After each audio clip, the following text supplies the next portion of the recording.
You are listening to the Billy Dees podcast. We are waiting just a minute for everyone to engage the live stream. Remember, you can find the Billy Dees podcast on your favorite platform.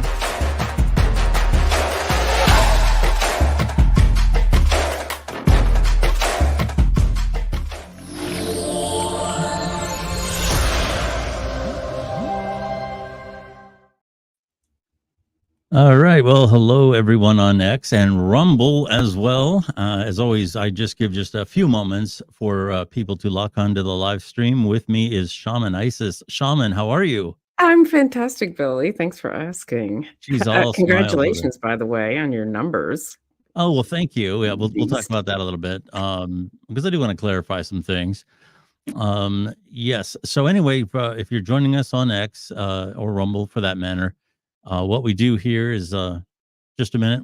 We let people lock on to the live stream, and then I start the recording, which becomes I record that separately. I record what goes out onto the podcast platforms separately, and I touch it up just a little bit, edit it sometimes. That one is a little bit more refined. The live is live. You know, there's no calling that bullet back once it's left the gun. So, all right. Well, we'll go ahead and get started then. All right. All right. Well, hello, everyone, and welcome to the program. I'm absolutely thrilled that you are here. If you've never checked out the program before, we are primarily an interview and a commentary-based podcast. You can find the Billy Dees podcast pretty much anywhere podcasts are found. Tonight on Thursdays, what we've been doing is we've been going live on X and Rumble. With me for those is my co-host, Shamanisis. Shaman, how are you? I'm amazing, Billy. Thanks for asking. You are having amazing. A spicy year with the election. Yes. Well, that's awesome. I'm glad to hear that. We're going to talk about a number of different things today, mostly a little politics. That's kind of what we got cut into here. Little current events are on the table as well.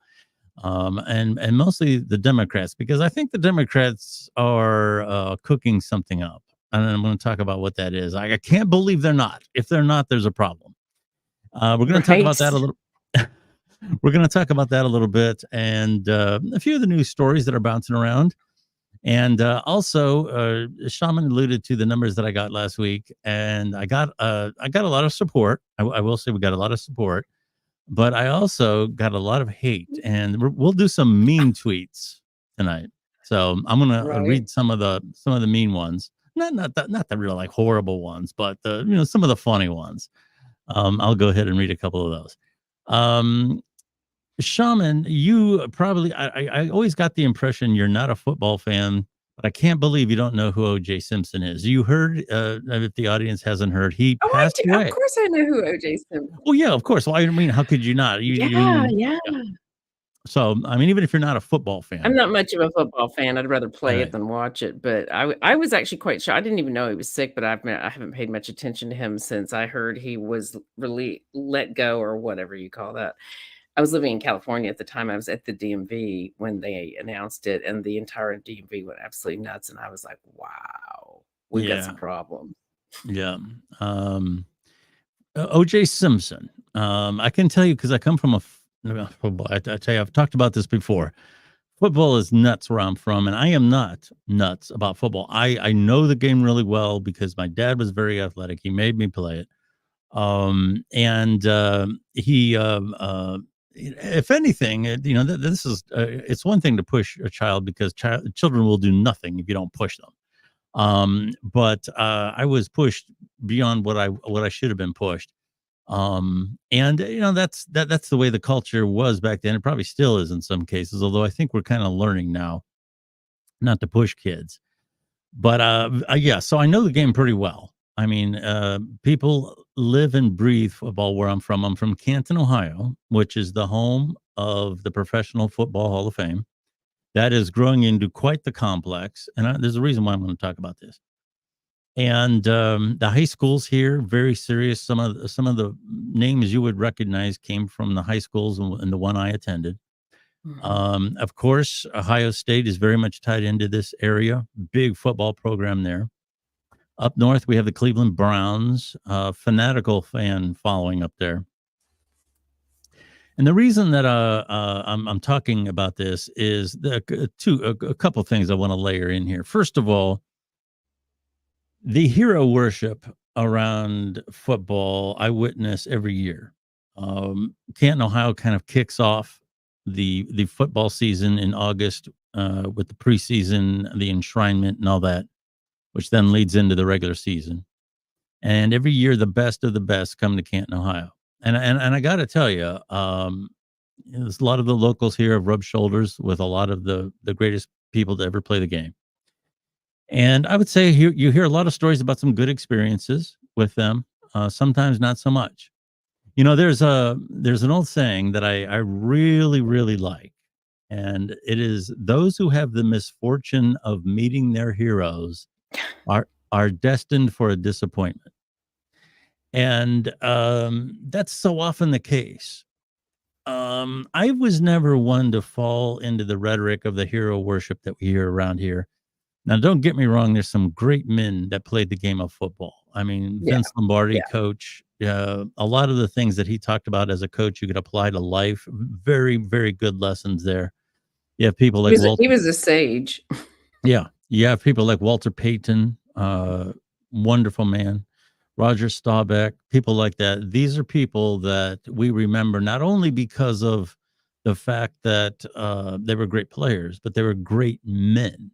I mean, these were great, inspiring men that could teach you a lot about how to face adversity in life and things like that. And for the most part, there's not too many of those guys around anymore. Most of them are characters. A lot of the stuff you see about the philanthropy and other things involving professional athletes, quite frankly, is part of their PR program that these Yeah. teams have to justify the mountains of money that they're making. And I think OJ, I'm going to talk about him as a player first, because I think he was one of the first ones that woke up a lot of people that said that, you know, these heroes are not what you think they are.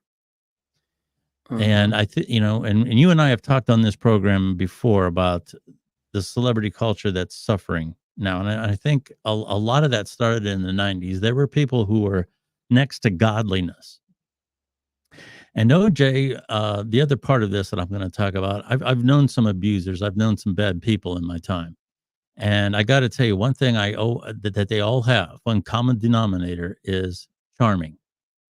They're the life of the party. Well, Yeah, he's a narcissist. He had to be a narcissist. yeah, A they're classic narcissist. and all the bad people that I've known in that regard, the abusers and everything, were all the type of guy that you go to the bar with and just have a blast. Okay. How many times have you heard somebody say when you found out about an abuser, I never would have expected that from him? They're all that way. People who act like pricks typically aren't the people that I've associated with, people who do things behind closed doors that would surprise you. It's the people that have the charming smile like OJ did.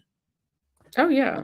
And I've heard one of the legends around Hollywood, he was considered for the part of the Terminator, but they thought at that time he would be perceived as too nice to play that part. And yes, the charming smile, the little wiggle when he used to talk. Remember, hey, this is OJ. When I would go to the airport, he's a lot of on-camera people tried to coach him to try and stop that, but he always did it. And of course, he played. He was very charismatic. He was. Yeah, and he played the lovable buffoons in all those movies. You know I forget. Airplane, I think. Well, they were similar to that. They were like kind of the cop movies. Leslie Nielsen was in them, and a couple of other. And so he had this image of this smiling, lovable guy. You know, the type of guy, if you met, your impression of him was, if I met this guy, I'd like to give him a great big hug, you know? And I can tell you, I was very small when he was at the height of his career. I mean, I was like real small. So I didn't know about him until about the time he got into the Hall of Fame. I mean, I knew who he was. I heard the name, but that was a big year in Canton when he got into the Hall of Fame. And of course, everybody here just, was, it was like Jesus came to town. That's how it was. And, I got to say, I heard somebody say one time, and I've never forgotten this. They took a walk through the Hall of Fame here, and I got to say, it's a wonderful facility. This is a national destination now. And they have so much memorabilia and movies and shows, and there's they have an adjacent park here, football fields. Just I mean, they've really done it up. And I was talking to somebody one time, and they said, "Have you heard of this guy?" And I didn't. It didn't ring a bell. And he was in the Hall of Fame, and I'm ashamed to say I don't know the name now. But what he said was that guy was a guy who worked his way up from nothing, um, became famous, became a football player, took his parents out of poverty, raised a good family, stayed loyal to his wife. And that's probably one of the most valuable busts in there, what they call a bust. But everybody at that time was so worried about the OJ bust. That was the one that everybody, and it was, to me, that was kind of sad, but that was an excellent point.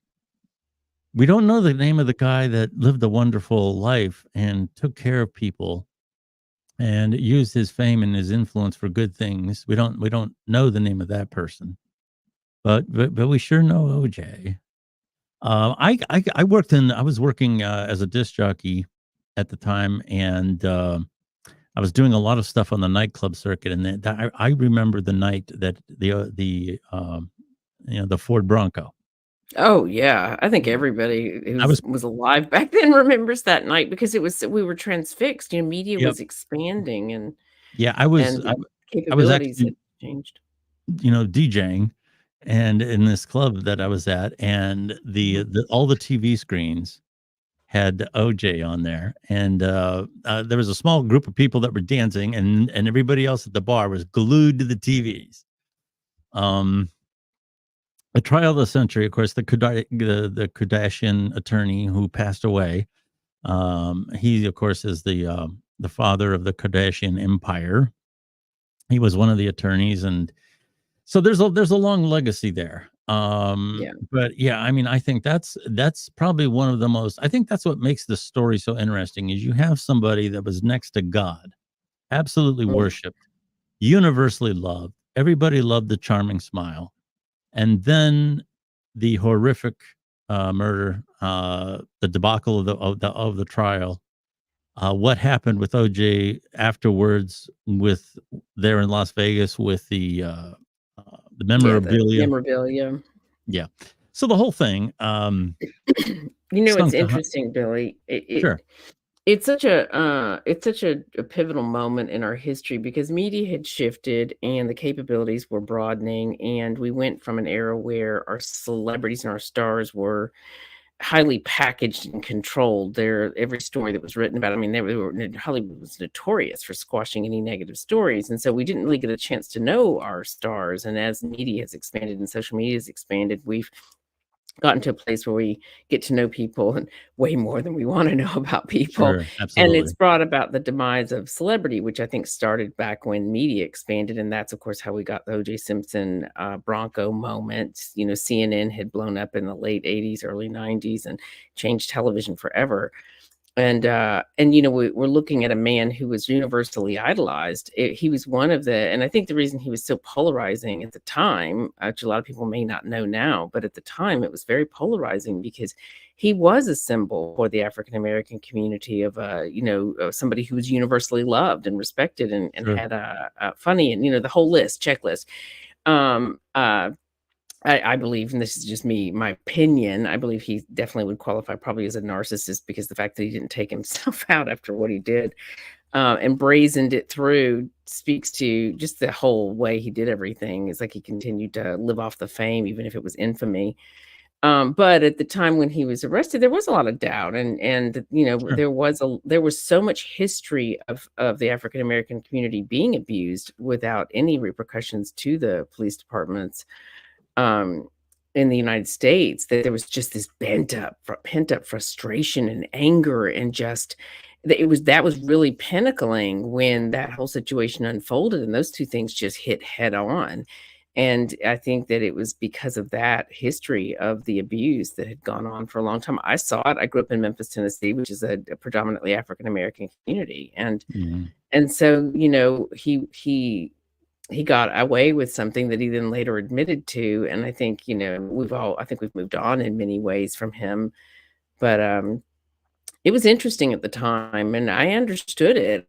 I actually understood why people were frustrated, why they wanted to see him get off, because I think a lot of people didn't wanna believe he did it because he was a hero Oh, for sure. many, Oh, sure. and on Yeah. both in of every kind, so just interesting moment to witness, living in California at the time.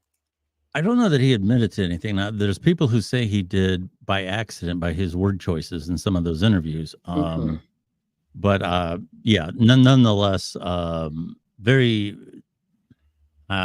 sad story all the way around. All the way around.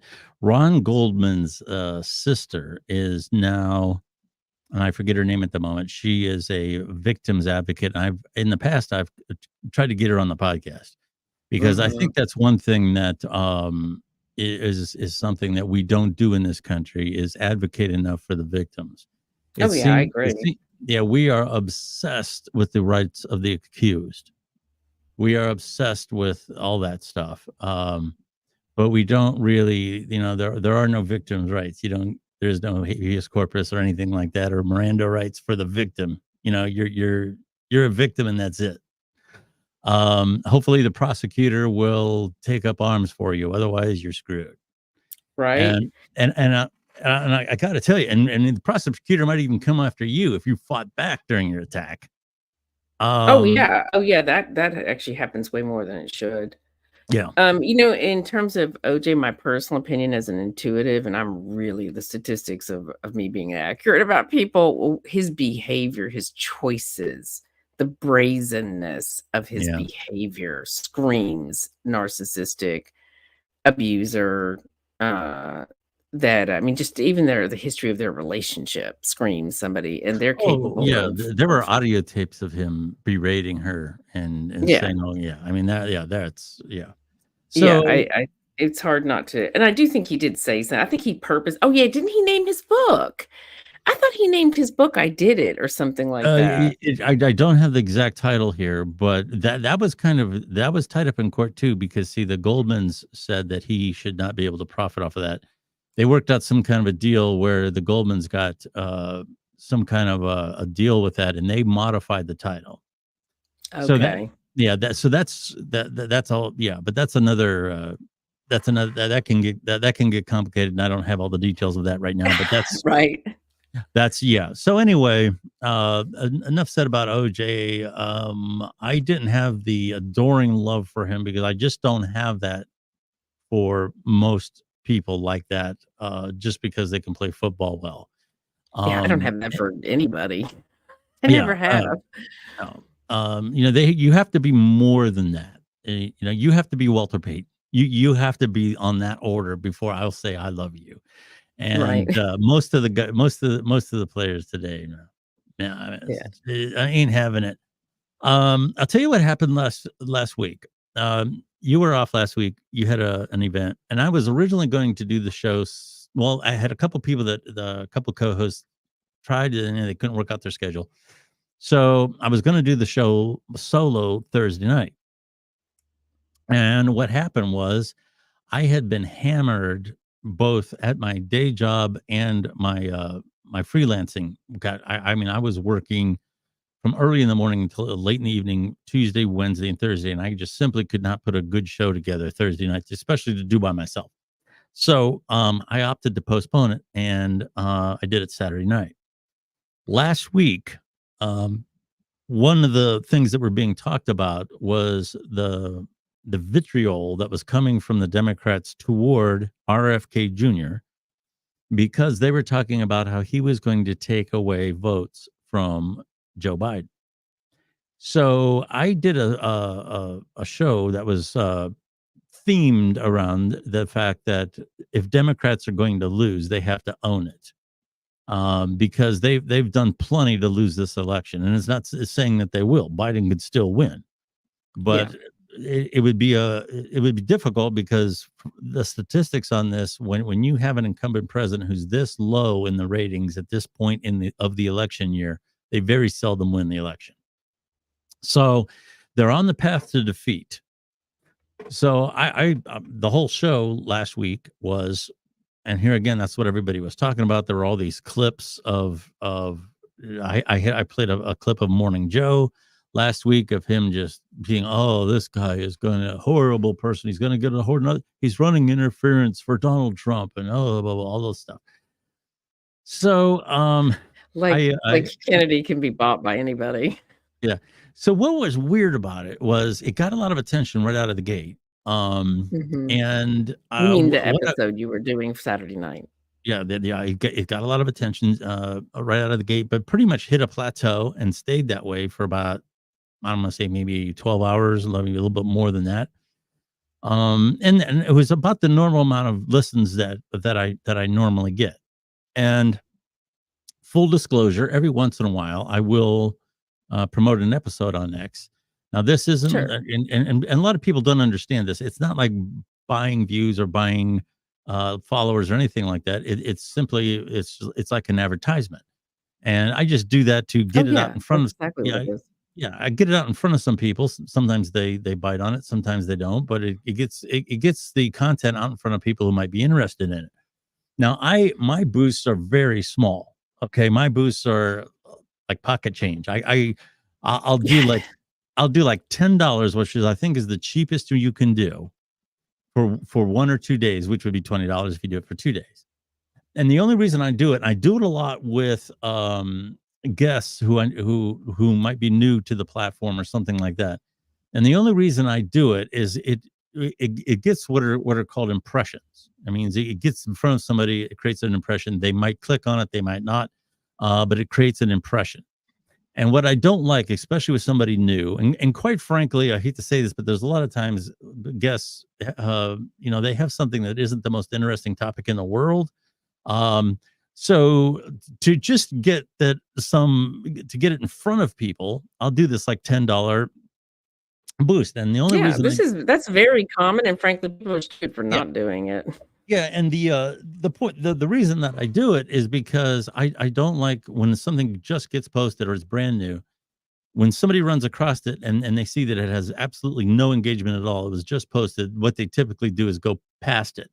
So I try to create some impressions so it has some traction. So when people find it, views beget views, and then people say, oh, this is interesting, and they go on. So just as a reference, these $10, $20 boosts usually get me anywhere between maybe 500, 800, maybe 1,000 impressions.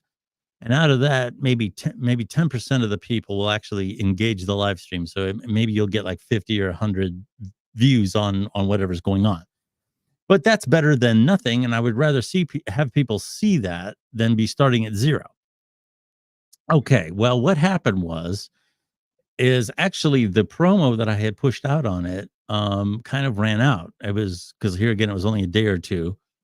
And it was Sunday night, and all of a sudden this thing started to go viral. And I have no idea why. I saw it did get reposted by some big accounts. Some big accounts did repost it, which I'm sure helped.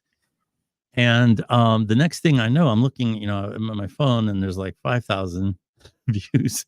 I don't know, just stay talking and whatever. I look at my phone again, there's 15,000, and it just kept rising and rising. And it ended up, it just ended up with this mountain of views.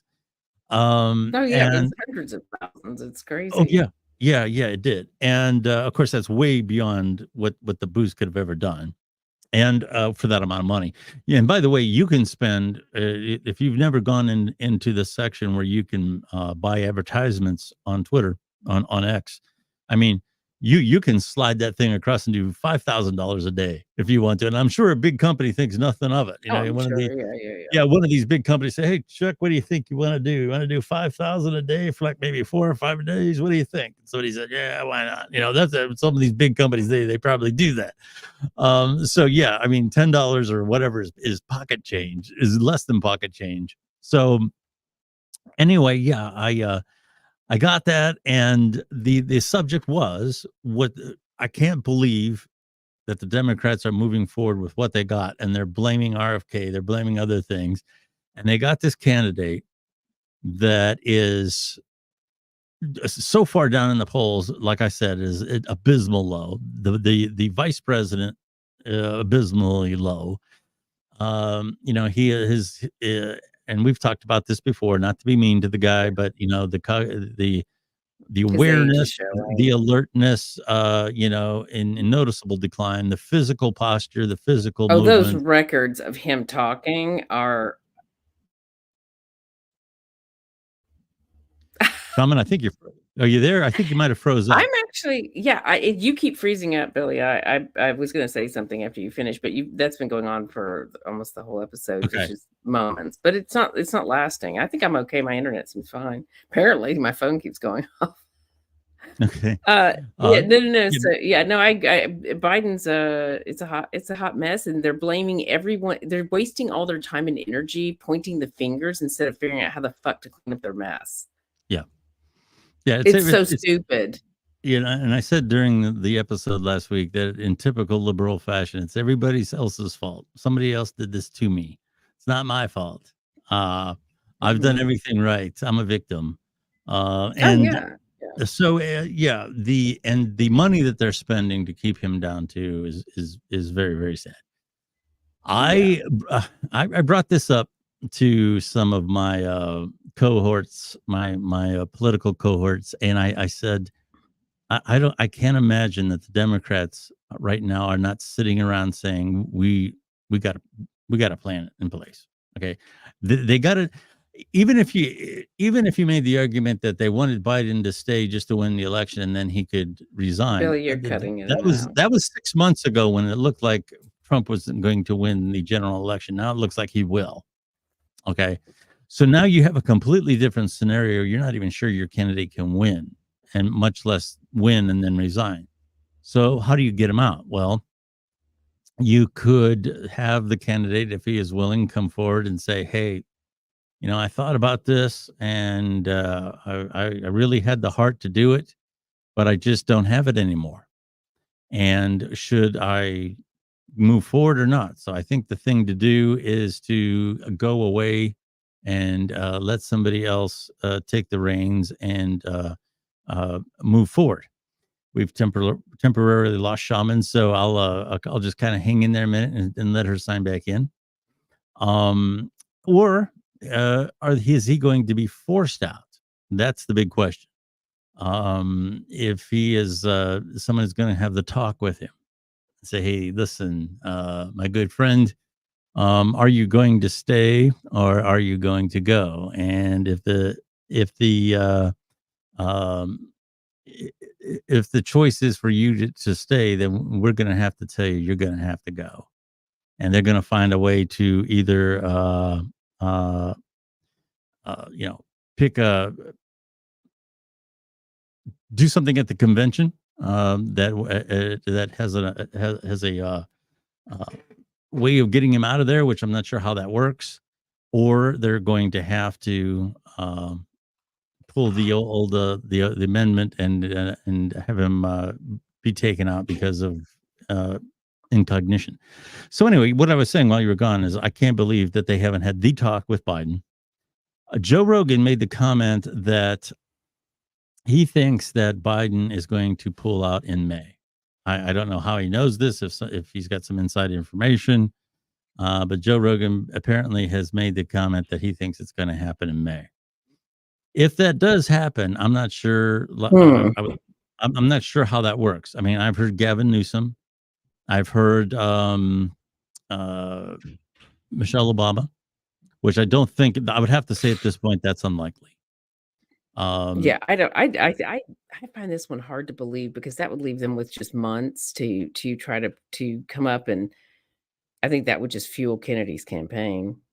Yeah, and we've talked about this before. Michelle Obama is very much tied into the Obama/Biden, and do people want 20 years of the same person? And I've talked about this before. We had this with Clintons, we had this with the Bushes. I just think that you know, having these regimes in American politics just isn't a good idea. No, it's not really any different than these ancient politicians, and it's not about age so much as when people have been in politics for more than a few years, and you see it with AOC, they lose their teeth because they become so tied to corporate interests that they can no longer have a effing opinion unless it's Hmm. something weird. And the same thing happens with political families. They become such an entrenched part of the established system that they're just BSing. Yes. A lot of people don't know this. Obama was hanging out with George Bush Jr. when he was a kid. I mean, Yeah. he's been a part of the establishment for a really long time. So I don't know. Yeah. The Democrats are a hot mess, and I don't think they can win with the way things are going. Hmm. Some I'm of the not sure if Trump's a much better option because he's so unpredictable and wild, and he's He's also unpredictable. getting Yeah. he's I, losing his I'm teeth. I'm really interested what's going to happen with Tulsi Gabbard if she ends up as the vice president for Trump. I've heard talk about that. I don't know if it's likely or not likely. He's going to be hard to beat, Yeah, he will be. unless he does something stupid, which is highly possible. Always possible. We don't know He's what. so unpredictable that way. Yeah, speaking of Tulsi Gabbard, I mentioned this, and all my political friends say I'm crazy for saying this. She's a former Democrat. Um, I I personally haven't ruled out the idea that she could somehow end up on the Democratic ticket and maybe at the top Oh, I of it. know, you've said that before. I think that's And I interesting. got to tell you, that would change everything. All the polling and everything for Trump and RFK and everything would go right out the window if that happened. Now, I'm told that's impossible. All my Yeah. political associates on here online, everything's telling me that's impossible. That door is closed.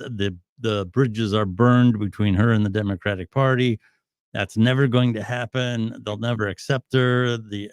But I don't know. Well, they I might get don't. desperate enough. Have you noticed in all of this, because there's so much going on with the politics because it's an election year, there is no mention. It's as if the Democrats pretend that Kamala just doesn't exist. Yeah, Have you noticed that? Like yeah, none of the stories ever bring her up. It's sad. yeah. Yeah. The whole thing is said. I think May and June, regardless of what happens with the Democrats, are going to be very interesting because that's going to get us close to the summer, get us close to convention season, and that's when things are going to get interesting. Okay. We'll wind things down with the mean tweets. I think this is an awesome idea. I'm sure these are ones that were sent to you. Yeah, the ones that were sent to me when I had the I really love big it. numbers last weekend. Uh, There were some that were truly hateful that I'm not going to put on here, and there was a lot of talk about Zionist and all this because RFK, supports Israel or whatever. So that kind of stuff just doesn't make any sense. There's no point in reading that stuff. But I did have some stuff that I felt was pretty funny. Um, somebody put on there, Sure. somebody put on there reporting, which means they're reporting my podcast, my stream. Yeah, and I'm like, Did you say thank you? yeah, I said, well, I didn't say anything, but I felt like saying, yeah. At that point, the impressions on this, you got to keep in mind, was like over 400,000, 192,000 actual listens, and yeah, they have to report it because somehow Twitter didn't notice it. 192,000 people didn't notice. It's Yeah, crazy. yeah. Didn't notice it. Slipped right under the radar. And actually, I will say this: Twitter's paused it, the thing I was speaking about earlier, and then resumed it. I think they were checking it to make sure I wasn't manipulating it somehow, but they determined that it was generic and they let it continue. Here's another tweet that was sent my way. Podcast couldn't cut it on AM radio. I'm sorry, that's actually quite funny. It is I funny. love how they said AM. Yeah, I wonder where they got AM because I got to tell you, AM would not be a goal. Well, Nothing and honestly, they're dating nothing themselves against just by AM radio. What? mentioning it. Say that again. They're dating themselves just by even calling out AM radio. Yeah. Let me tell you something. Most AM stations are small markets, and if they make 400 impressions of anything, that's amazing. I know, honestly, cable news would be thrilled to have your numbers from Saturday night. Yes. And AM radio, this is AM radio. Here we go. Well, good morning, Schenectady. It's 7:59 a.m. Currently, it's 68 degrees outside, and we are looking for sunny skies today with a high of 77. So that means get outside and enjoy the air. It's going to be wonderful outside. Coming up at the top of the hour, we're going to have the news, and we're also going to have Councilman Jim Boring on the line talking about the fence. Talking about the fence that they are planning to build around the park this year. So I that's used to listen to AM to hear the classical music. yeah. And then here's the what's supporting AM radio. Here's some shop talk. Here's what's supporting AM radio. Sports talk. That's what's supporting. Oh yeah. That's what, yeah. And here's here, they always sound like they're shouting at each other. Shaman, did you see the Pittsburgh game Sunday night? What is Mike Tomlin doing? Who in the hell passes on 3rd and 1 when you don't have a quarterback? Okay, that's right. That's AM radio. And I got to tell you, if I did 4 hours of sports talk on AM radio a day, I would need a hit of acid. Washed down with a rum chaser. Can you imagine? I did listen to AM a lot, actually, come to think of it. 1010 Wins, I don't know if it's still around because I don't listen to it, but that was like a staple of anybody who drove around New York City. Oh my God. I used to listen to hours of that every day. Yeah. So nothing. I know that all my radio friends are going to hate me for that, but that is the truth. It's the truth. Yeah. Here's another mean tweet. Oh, Billy, you embarrass yourself. I'll admit, we could use some work on how best to get the truth messaging out there, but make no mistake, we will figure it out and push these magaticians. He's trying to do like Martians with magaticians back to the Stone Age, from whence they come, or we can just send them all to the moon. So I don't. That was the tweet. Wow. Well, I'm not sure that made a whole lot of sense. No, I don't think it did. They were being very spicy and interesting. Yeah. Yeah. Here's a good one. And this is why I mentioned that that I did just prime the pump on this, like I do a lot of the programs and with a Twitter ad. And this is what this tweet said to me. This person obviously caught if you catch it with like if you just follow me or run across the tweet, it doesn't show. But if it's placed somewhere, it'll be marked an ad. Okay. And this person obviously ran across the ad because here's what he says. Now, here is an ad that would have never appeared on Twitter before a piece of garbage billionaire purchased it. Okay. And then this person goes on to say, I love that at Billy Dees, who I never heard of until today.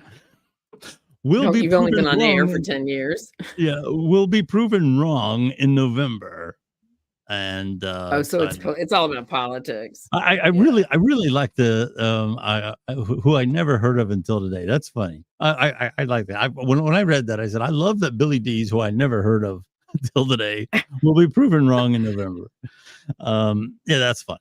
So anyway, I think they all are suffering from. It's like, we're both independents, and I try to keep my head about me. I get caught up in a soundbite every once in a while, but I did that event last Thursday night with politicians in the city, and it went really well. Yeah. But I was definitely surrounded by a lot of Democrats, and I'm not sure which side's worse about listening, just engaging in calm discourse. The panel went amazing and everyone was really beautifully behaved and shared some great information, but I couldn't believe how I did. I actually brought that up to some of the people I was doing the event with. I was like, we have to get to a place where people can actually speak about what, even if it's wrong. Yeah. In your mind, whether it's wrong to you or whether you think it's wrong or whatever, let them finish what they're saying, because we can't get to the next step.